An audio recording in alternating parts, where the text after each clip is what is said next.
আপনি কি আপনার নিজের নাম দিয়ে কার্টুন দেখতে চান? তাহলে দেরি না করে আমাদের চ্যানেলটি সাবস্ক্রাইব করুন এবং কমেন্ট করুন। আপনার নামের কার্টুন দেখানোর জন্য আমরা প্রস্তুত।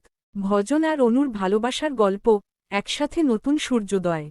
ভজন, গ্রামের এক ছেলেমানুষ, সারাদিন কাজের ফাঁকে বাঁশি বাজিয়ে জঙ্গল আর গ্রামের মানুষকে মুগ্ধ করত।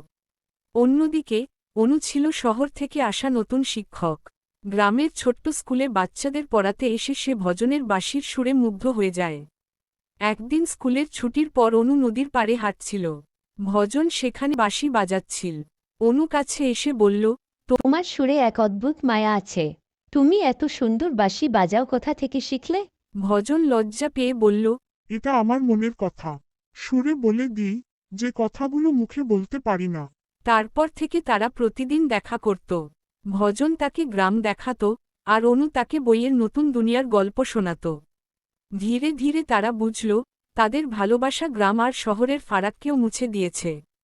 একদিন বর্ষার সময় নদী ফুলে উঠল। অনু বিপদে পড়েছিল। ভজন ছুটে গিয়ে তাকে উদ্ধার করল।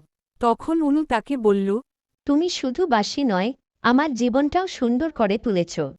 তাদের ভালোবাসার এই গল্পটা যেন গ্রামজুড়ে একটা মিষ্টি সুর হয়ে বেজে উঠল।